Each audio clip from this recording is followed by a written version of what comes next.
Okay, here we go. Ladies and gentlemen. Hello and welcome into the Knicks-Verse pregame show of the round 2 matchup between the New York Knicks and the Boston Celtics. And if game 2 is anything like game 1, it's going to be another nail-biter, another amazing finish. We'll see. We'll see. We're going to talk about it. We're going to preview game 2, what modifications the Celtics might make, what counters the Knicks might make. There's a lot of interesting things that could happen. This is where playoff basketball becomes truly fascinating. How teams respond to what happened in the game before, because there's limited amount of games now. So this is it, and they get to face the same opponent again. They're in Boston for game 2. The New York Knicks, as if by now you've all heard, pulled off an incredible miracle win in game 1. Not miracle, but just the way they went about it was truly miraculous to watch, especially after having watched the Knicks get spanked by the 3 elite teams in the league in the regular season. Look, I've been holding on all year long, saying playoffs are different. Playoffs are different. This is a new team. 40% of the starting lineup is brand new. So give it time. Give it time. Yeah, we brought in a piece for the center position who's not a real classic Thibs guy, even though Thibs coached him in his first few years of the season, of his career, I would say. So it's like, how are they going to pull this off? It's taken a long time, and it's taken Mitch Robinson returning as well. And it's taken OG Anunoby and Mikal Bridges to finally live up to the wing-stopped fame that we had hoped. The whole purpose of putting them together was to stop or slow down, but mostly stop Jason Tatum and Jaylen Brown, to slow down those superior wings, so superior championship wings that the Boston Celtics have. And now we have 2 defenders, and they delivered in game 1. That is truly the most amazing part for me, because I knew they had it in them, and on paper it looked like they could be able to do it, but it took them quite a while to finally coagulate, as a team, to finally work together in unison. Man, it was beautiful. It was beautiful. The New York Knicks pulled off that game 1 win, and now you're like, okay, well, we won game 1. We're looking for a split. We're just looking for a split. Fuck that. Fuck that. I want game 2. If the Knicks have a legitimate chance to win this series, they have to capitalize right now, especially while Kristaps Porzingis is still a game-time decision. That means when you talk about illnesses, whatever the illness is, and it's not COVID, they came out and said it's not COVID. Whatever the illness is, it slowed him down enough to not be able to play most of the game in game 1. So that means, like, if they haven't said that he's ready to go by now, then he's still not 100%. But let me tell you, they'll take an 80% version, 85% version of KP. They had very little presence in the paint in game 1. Talking about the Celtics. Everyone's heard already about the 60 3-point attempts. Well, there was a reason for that. It wasn't easy to get into the paint. The few times it was, they capitalized, but in general, there was just too much congestion. But the Knicks did a great job of sprinting back out to the three-point line to contest shots. There was also a lot of discussion about, oh, they just kept taking shots and they were wide open threes. They were just missing wide open threes. No, they weren't. I watched the entire second half and overtime when it really mattered. I counted maybe 3, 4, maybe 5 wide open attempts, maybe 5. They took 37 3-pointers in the second half plus overtime. 37, maybe 5. So that means 32 of them were contested. And here's the other thing. It's not so much the contest, how it happens, like the classic contest. Also, it's being able to disrupt the pass to the shooter. Forcing a pass that makes the shooter reach out of his comfort zone. Then when he's trying to gather, that gives enough time for the other defender to rotate over and at least give some kind of presence in front of the shooter, the three-point shooter, and that's what we saw. Derek White felt the pressure. Jaylen Brown felt the pressure. Jason Tatum felt the pressure. Pritchard felt the pressure. Al Horford felt the pressure. They all felt the pressure, and that is why they only made 15. They shot 21%, 25% from the three-point line. Tremendous. Will they deviate from that? We'll look at that. We'll look at it. Shout out to the chat. Thank you guys for joining me here for the pregame show. Going to try to keep it to a half hour. Want to get ready, watch this game. Salute, Taka. Juan Miguel, what's up, brother? Thanks for joining me here. Justin Bucano, Connor T. Let's go Knicks. Absolutely. Doc Boss, what's going on? What's going on? I have a pretty good. I have a good feeling about the Knicks' chances of winning tonight. And let me just dive right into that specifically.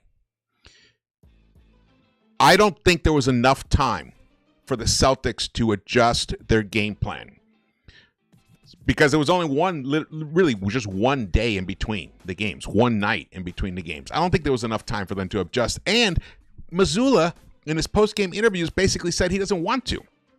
He believes they just got to make those shots. Perfect. That's exactly what I wanted to hear, because this is what happened in this series. This is what happened so far in game 1.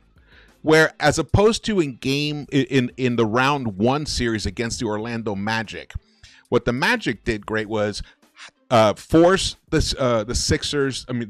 Celtics to shoot less three-pointers. They took them from their 48 per game average during the regular season down to 32. They chopped 16 three-point attempts off. And that's why they were at least, somewhat competitive games at times here and there. They stole one game, but they just don't have the offensive firepower to then capitalize that on the other end. The Knicks do. The Knicks have tremendous scorers. And that's a game where Cat wasn't even himself. Cat has cooked the Celtics during the regular season. And because he got into foul trouble, it affected his game somewhat, but he made tremendous offensive rebounds and putbacks, key ones, one in regulation time and one in overtime, that were instrumental, and that is just big man play. Love that from him. So, and then, what else have we got? Mikal Bridges. He was basically absent offensively for most of the game, but then, boom, when you needed that big three-pointer from the corner, hit it, and then in the putback, and then his defensive plays in overtime were fabulous. So, and here's the other thing is KP, Porzingis. I don't think he's going to be at 100%. Drew Holiday. Did you guys see the Drew Holiday from the regular season who just totally destroyed us? No, I didn't see that guy. He's not 100% either. Jaylen Brown. You know what? He couldn't hit the side of a barn from 3, but when he got into the paint, he was able to finish because that is his talent, but he had to work hard to do it. And there's a lot of other issues. The hack of Mitch, the switching that the Knicks made. The Knicks switched so much, and I think that they're going to do it again. But what I love about how they switched was whenever they did, if Towns was the one on Tatum or Brown, they had OG, one of the wings, OG or Mikal nearby to help. Not double team, let him out there. But if the guy gets past Towns, they can slip in. And that would force them to pass the ball out somewhere else, but the other guy stayed home. And that game plan, that defensive scheme, worked beautifully. The question is, can it work for a game 2? I think it can. I absolutely think it can. Let's get to this stuff here. hit the thumbs up button for me, guys, and share the video. That'd be great. And whatever you guys can contribute in terms of content and stuff definitely helps me tremendously. So here are the team leaders right now. Brunson has obviously been the best offensive player so far in this situation. 31.1 points per game in the playoffs. Tatum 29.6.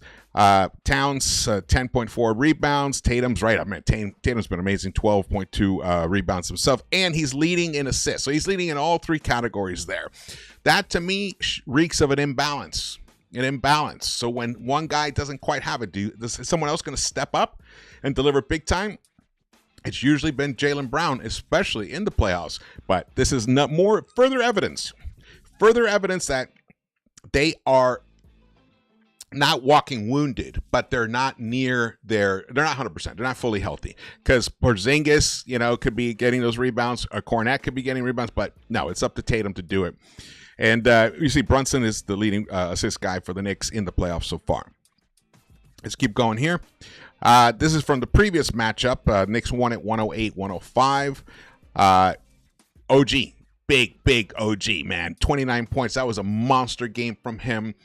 I have not seen, and others have said this, a team that went down 20 points against the champions late in the third quarter, and they make that 20-point lead disappear. Boom. It was under double digits within just like a blink of an eye. And that is because OG hit 2 monster threes, and then Brunson came in, and I think he scored another 8 points himself.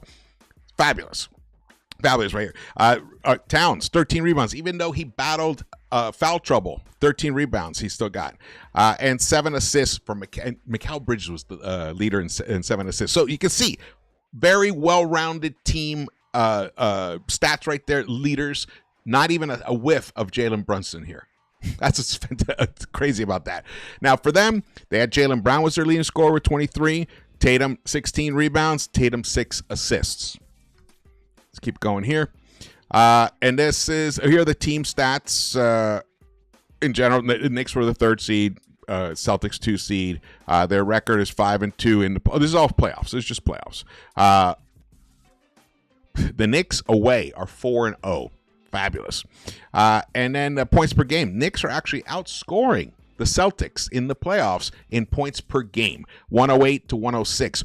So not only did the Magic kind of make them look mortal, the Knicks followed that up by keeping them to only 105 points in 53 minutes of play. That is pretty outstanding defense, gotta say, for a team that was ridiculed for their defense all season long.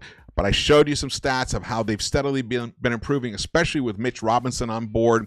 And that's why the hack of Mitch was so important, because they know what an impact he has on the whole flow of an offense. So are we gonna see that again? I am curious to see if we're gonna see, because that's an adjustment that Mazzulla can make within the time frame that he was given. I'm sure he's run the numbers on it, and it depends on which bigs get in foul trouble on their end. But we'll talk about that a little more again. All right, let's keep going here. This story from The Athletic, Fred Katz. Knicks finally find way to take down Celtics, switch up their identity. Switching. It was all about switching on defense, and Karl Anthony Towns was a key element in that area right there. In fact, let me get these. All right, I got these stats ready here. Let me keep going here. So here's a quote from the article. When switching, you're trying to take away some of their threes. Catch and shoot, pick and pop threes. Knicks wing Josh Hart said, "We are making sure when we do switch that the guy is not on an island. He has 2-3 teammates behind him ready to help." That's what I was talking about, especially the wings. And include Hart in that. So it's really Hart, Mikal, and OG. They're around. They're not double teaming, but he's not totally on an island by himself. However, this is a little bit disingenuous, a little bit, but I'll keep reading this. Ready to step up and make it difficult for them. It was good for us to go out there and execute defensively for the game plan. But what he didn't, he made it seem like they were willing just to fly off their guys, which they were. But at the same time, they stayed home long enough to give Towns an opportunity to coax Tatum into a difficult three-point attempt. That was the magic of the whole series. That was the key change up that the Knicks switched it up, that the Knicks did right there. Because in the past, they would double, and then it would kind of like flash a little bit, but then Cat would go in drop coverage. So then he gave Tatum all the options that he wanted. Tatum could just step back, take an open three, or get a dribble fake and get around Cat. So now that's been taken away. If he beats Cat from outside of the three-point line, there's enough time for other guys to rotate over and impede Tatum's pathway. Beautiful game plan right there. Yeah, to limit the three-point shooting. Keep going here. During the regular season, the Knicks switched on a shade below 15% of opponents' pick and rolls, the second lowest figure in the NBA, according to Fred Katz and Second Spectrum. This is from their article. Interesting. Second lowest.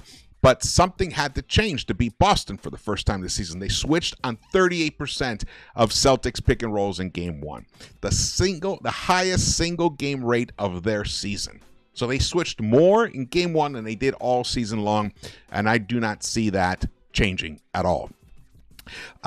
Towns switched 46% of the time he guarded the back end of a pick and roll in game one. Until then, his season high for a game was 15%. He hadn't switched on more than 4 pick and rolls in a game since the Knicks acquired him in October. So, completely different Cat.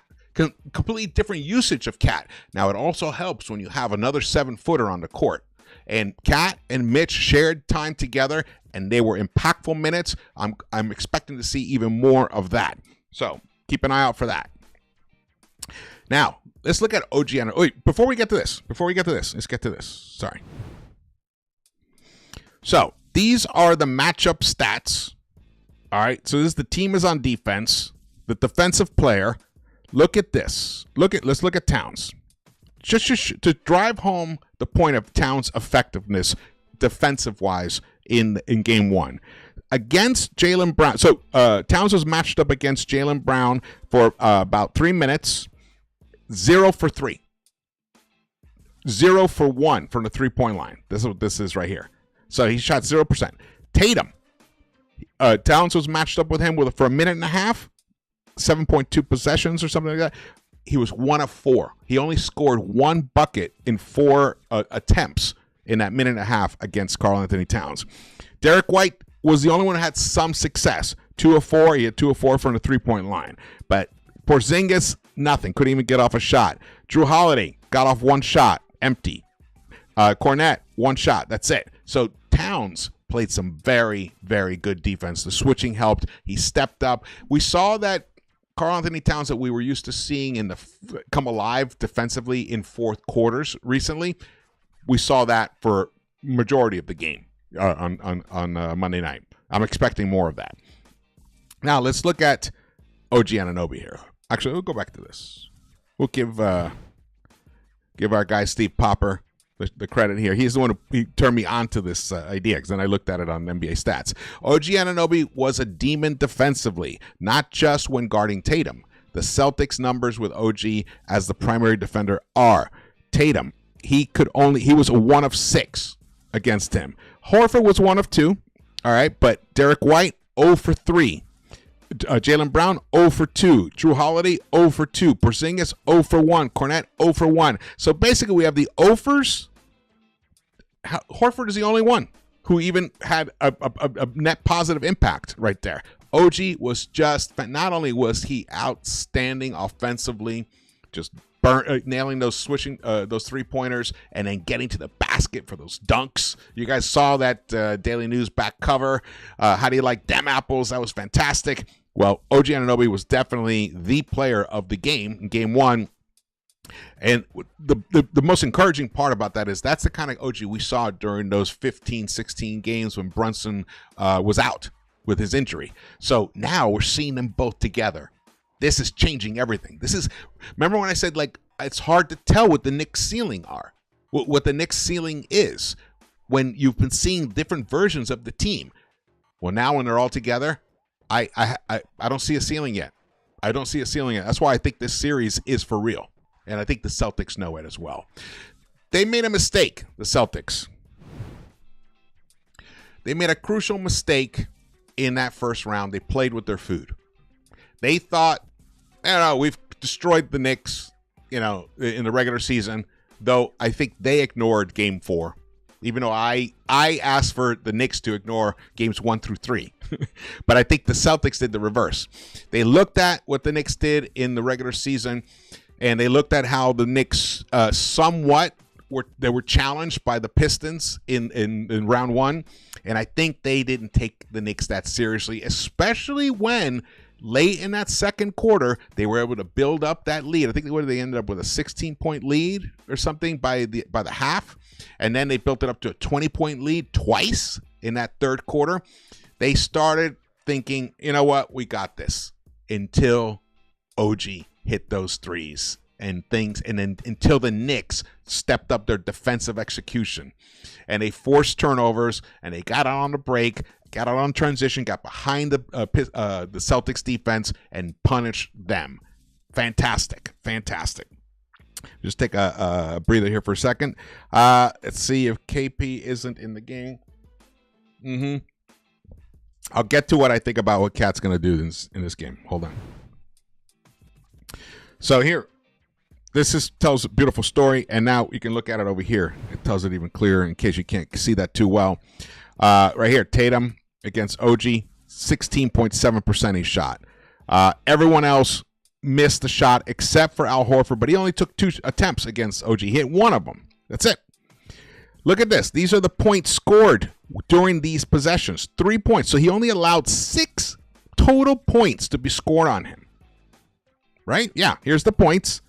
OG only allowed 6 total points to be scored on him in game 1. Why would that change in game 2? The only thing that would change is if, the Boston Celtics just completely caught fire and went on here. And it doesn't matter what OG was doing defensively. And they were just bearing shots over, which has happened. Sometimes guys get, like, we saw Cade get the best of OG at times. But over the whole long course of a game, OG's defense ends up dominating the opponents. And I foresee that happening again this series. Look at Mitch here. Let's look at Mitch's stats here. So Mitch is the defender on Kristaps, Horford, Tatum. On Tatum, only 1 for 3. Pritchard was able to score on Mitch twice. He was definitely one guy who scored on him. Derek White, 0 for 2. Drew got a bucket. So right here, we're talking about 10 points. 10 points they were able to score off of Mitch Robinson. That's, and mostly was Pritchard hitting that 3-pointer. That was pretty huge. But, man, his impact has been tremendous defensively. We'll talk about the hack of Mitch in a little while. All right. Here we go. What time? Okay. OG, the demon. I love this. The New York Knicks had an artist do this. I just wanted to put it up there for you guys to enjoy. All right. So now, the Daily News. Mikal Bridges coming up big in first playoffs with Knicks. He's a winning player. That's a quote from Josh Hart. Here's from the article. Brown and Tatum shot a combined 14 of 43, including 5 of 25 on 3-point attempts in game 1. Quote, that's who Mikal is. He's got a lot of criticism, and he never lets that affect him, Knicks guard Josh Hart said after Monday's win. He's a winning player. He makes winning plays. He should be celebrated for that. Absolutely. And then let's look at absolutely. Come back. Mikal Bridges right here. Look at him. He played 51 of minutes on Monday. 51 minutes. Derek White, he held them to 1 for 3. Jaylen Brown only attempted 1 shot, missed it. Pritchard attempted 3 shots, missed them all.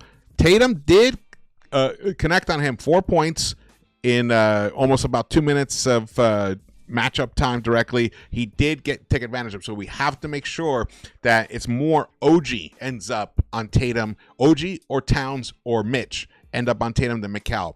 Just something about the physical. Tatum just knows how to body up McCall, how to get to the hoop on him, how to get launch shots over him. So, but if McCall can step that up, even better. That's it. I mean, Drew 0 for 1. Kristaps 0 for 2. Cornette 1 for 2. Hauser didn't even put up a shot. So what are we talking about? 2, 4, 6, 2, 4, 6, 10, 13 points were scored on Mikal Bridges in the 51 minutes that he played. Outstanding. Fantastic defense. And then when he makes those great moves at the end and get those big steals, perfect. All right. I had to just put this up here. Kazim, I know what he means. I just want to say I've never seen a defending champion blow a 20-point lead get treated with more kid gloves than the Celtics. If this was any other team, yeah, they'd be getting roasted. I know, it was all like, oh, they were roasted for the amount of threes that they kept taking. But look, there was a game in the last couple of weeks of the regular season where the Celtics took 62 three-point attempts. 62. That was a regulation time. There was no OT. Against us, it was 60 with OT. So it's something they do. They just do it. But their three-point shooting has decreased tremendously as of late. Now, maybe that could be a little bit of fatigue. Actually, I had these stats up here. It could be a little bit of fatigue. So, in games 50 to 63 of the season, the Celtics, they shot almost 40% from the three-point line. 39.4% on 46.7 attempts. All right, so that's games 50 to 63. But games 64 to 82 to the end of the season, so the last 19 games of the season, it dropped from almost 40% to 35.8% from the three-point line. So they were already starting to miss. And their attempts, 48.7%. So the attempts stayed the same. No, actually, the attempts went up a little bit. They were 46.7. They went up to 48.7. They finished 48.2 for the season. So, but in the playoffs, they are shooting 34.3% on 36 attempts. Now, that really, the first round, they were at 31.8%, 31.8 three-point attempts. They went to 60 against us, so that skews the whole stats. But in terms of their inefficiency, it's dropped from 40% to now they're at 34%. So their strategy of keep launching threes could be an Achilles heel now.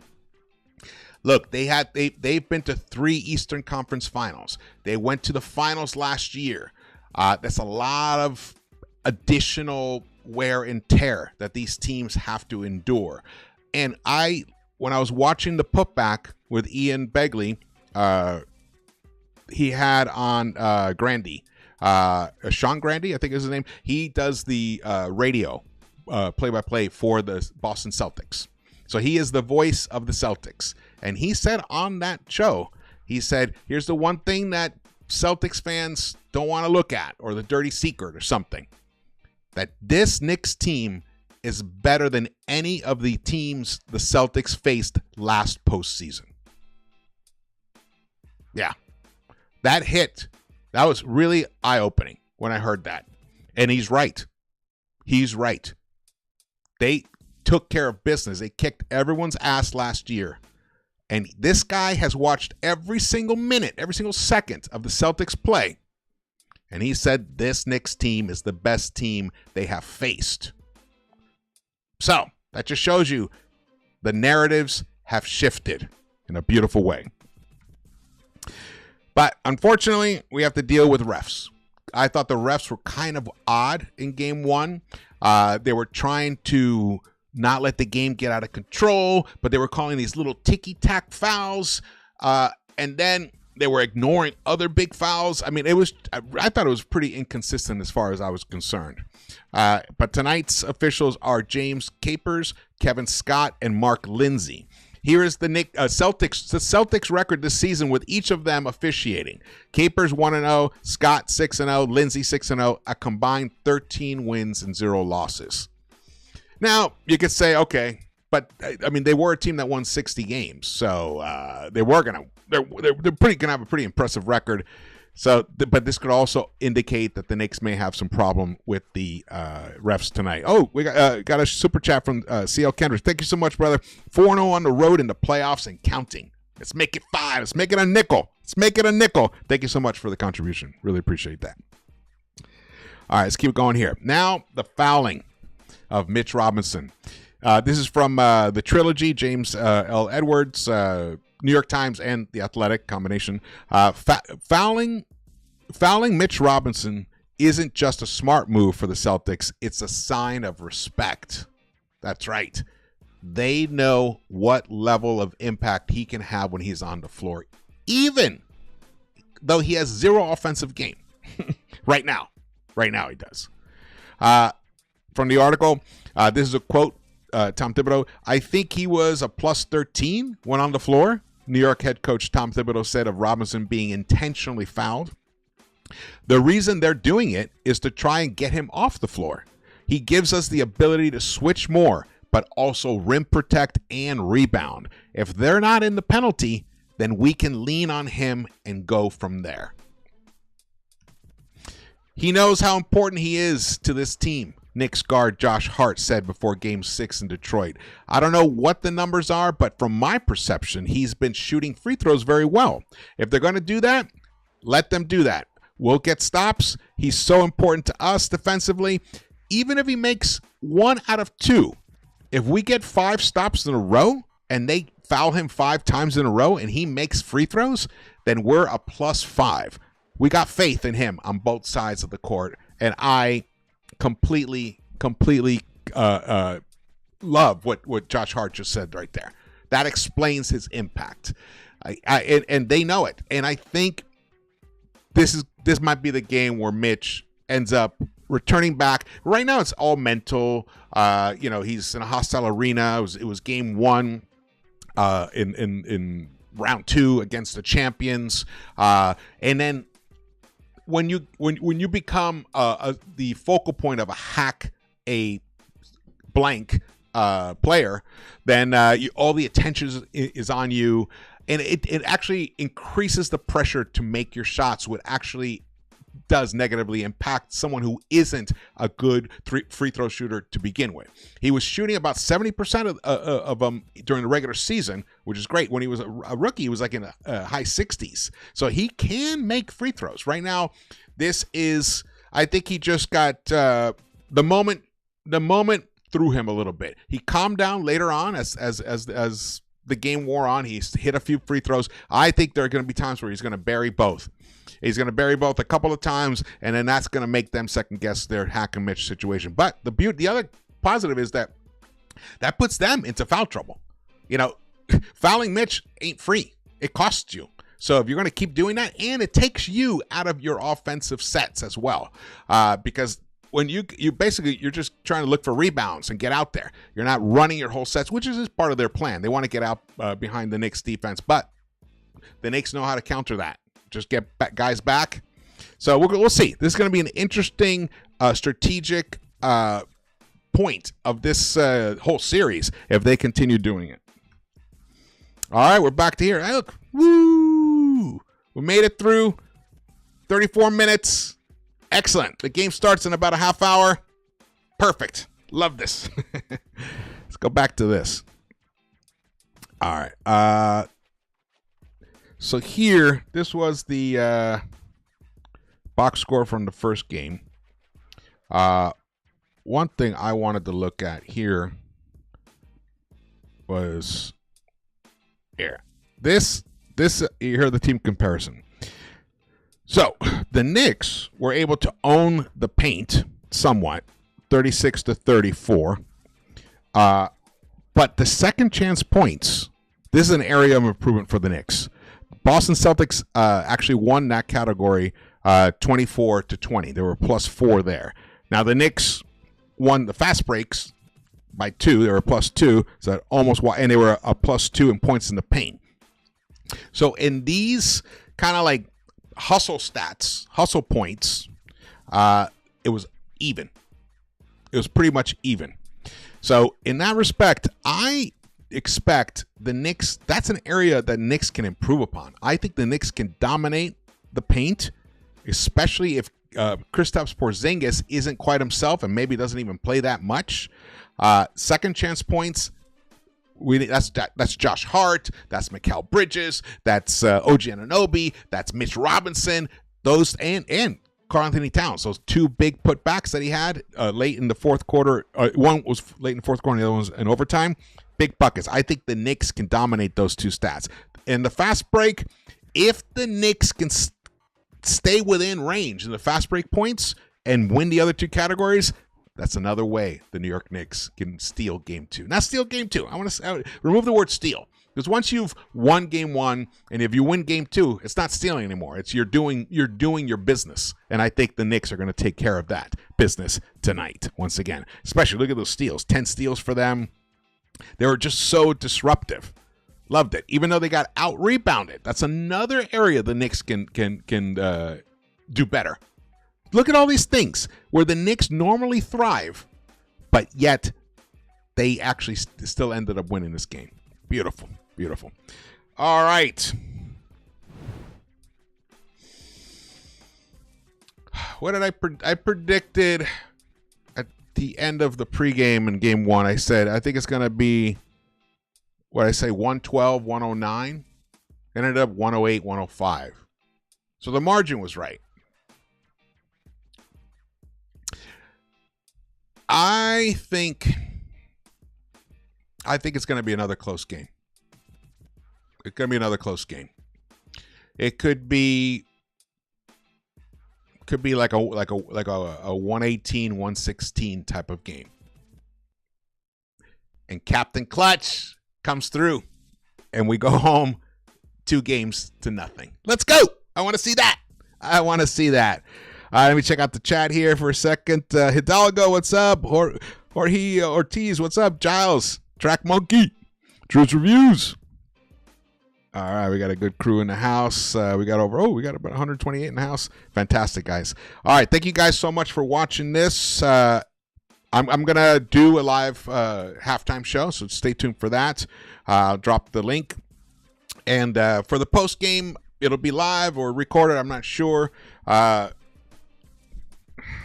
if we win, probably going to be live, man. Probably going to be live. Wesley Robinson, what's up? Thanks for joining us, brother. Yeah, peace to everybody. I hope you guys were enjoying the past 30-something hours. I just been smiling nonstop. Just so happy that our guys just took that game from them. They just took it. I mean, and the other interesting thing after rewatching most of the game, like the Celtics, yeah, okay, once it was tied and went to overtime, it's overtime and they're on their home court. And they were once down 6 points in regulation towards the end of that fourth quarter, and Brunson had a chance to hit the game winner. He actually got a good shot off. Normally that goes in 9 out of 10 times. He missed it. So they go in, it's tied up, 100 apiece, go into overtime, and they had a chance. They couldn't do anything. They couldn't make it happen. And then Mikal Bridges stole that ball from the left corner, got it out to OG, and OG got on the break and dunked it. Those were the first points scored in overtime, and we were already like a minute and a half into the game. That reeks of teams that are more evenly matched than people realized. Now, their depth is going to be a plus for them, but that depth was neutralized in game 1. I expected that to continue. Okay, I will see you guys around the Knicks-Verse. Let's go, Knicks. Let's take game 2. Let's go.